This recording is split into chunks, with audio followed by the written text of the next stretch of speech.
qui était décidé par la nouvelle société civile et le sit-in par rapport... La ville morte, c'est par rapport au parking. Si je ne me trompe pas. Oui. Donc le sit-in, il est calculé.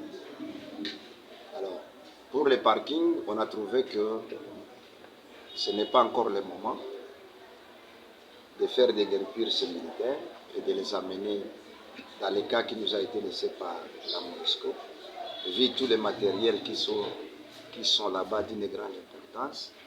Donc il nous faut trouver un autre site, là où on va vraiment amener toutes les familles militaires pour qu'ils ne puissent pas aller se mettre dans les sites laissés par la MONUSCO. Donc là, il y a des matériels qui doivent être bien gardés, jalousement, puisque ce sont des matériels très précis et très utiles pour les efforts. Donc, on ne pourra pas y amener les gens, donc les militaires, les hommes de troupes avec leurs familles, avec leurs enfants, pour que ces sites ne puissent pas se dégrader. Pour les sit-in en rapport avec le carburant, il a été démontré noir sur blanc qu'une fois que chaque commerçant traverse une frontière quelconque, vous amenez votre marchandise et que là-bas, vous êtes pillé, vous êtes volé, vous êtes accidenté, donc tu ne pourras pas revenir à l'État congolais que ce gouvernement puisse vous indemniser. Donc c'est une activité privée et tous ces messieurs, ces opérateurs économiques sont partis avec leurs marchandises. Par malheur, il y a eu cet incident. La marchandise a été saisie.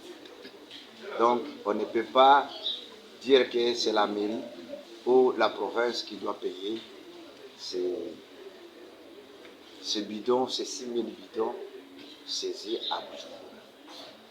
Mais pour le gouvernement congolais, de ce que nous connaissons, il y a une démarche déjà au haut niveau avec, à travers notre ambassade congolaise au Burundi. Je pense que c'est là que se trouvent ces dossiers et nous osons croire qu'il y aura un issue positif qui va nous ramener peut-être cette marchandise via les relations diplomatiques, les bons voisinages que nous avons avec les voisins du Burundi. Mais cette affaire n'est plus dans la compétence de M. le maire. Donc c'est le niveau national qui est maintenant de travailler sur ce dossier. Attendons voir ce que ça va faire. C'est pour cela que nous appelons à toute la population. Les chefs de service, à 8 heures, tous les bureaux doivent être ouverts.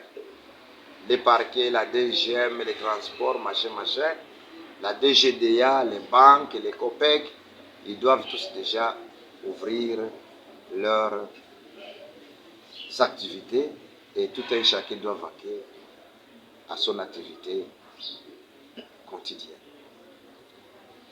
Quant au sit-in, donc la nouvelle société civile est interdite de faire des sit-in à la mairie, puisqu'il n'y a pas raison d'être de leur réclamation.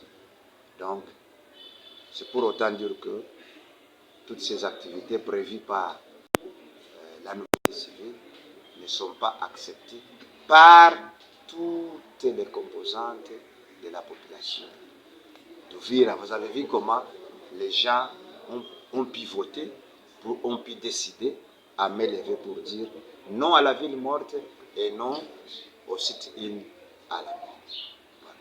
Voilà. Par exemple, le bureau de la femme, chère famille,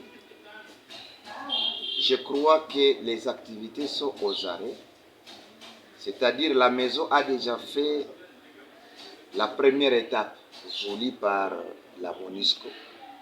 C'est à la MONUSCO maintenant de financer la deuxième étape de finition.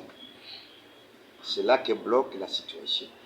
Puisque pour la MONUSCO, on vous donne la première tranche jusqu'à un certain niveau, je ne sais pas si 70 ou 70%. Dès que vous justifiez avoir fait ces travaux, donc maintenant, on envoie leur équipe de suivi, on vient chez le maire, on lui demande comment il voit, comment il voit. Donc si nous disons OK, et que la MONUSCO avait, à travers ses ingénieurs, dit c'est OK, puisque la MONUSCO est sortie du site Kivu. Mais il y a un bureau de représentation qui est encore à Bukavu pour suivre tous les projets qui étaient déjà en cours à cette période.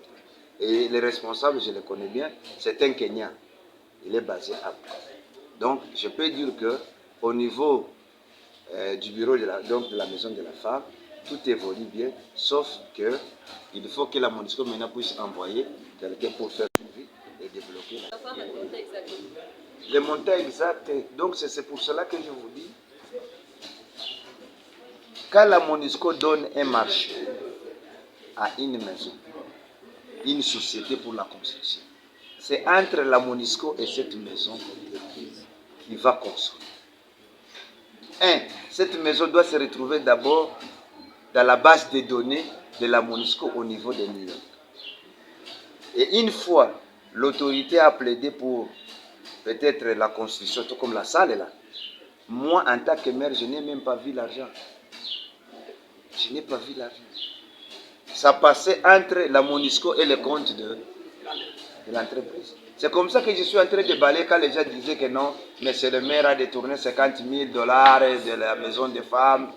Mais c'est l'imbécilité, madame. La MONUSCO ne donne pas l'argent aux autorités. La MONUSCO transfère l'argent dans les comptes de la maison qui a été sélectionnée pour la construction. Donc, pour moi, ce n'est même pas 50 000, c'est dans les 49 000 $. Et tu vois déjà le niveau qui est là. C'est stoppé puisque la MONUSCO doit encore donner la deuxième tranche. Elle a donné la première tranche. Elle va évaluer si la première tranche a été bien utilisée pour maintenant défalquer encore la deuxième tranche. Voilà où nous en sommes.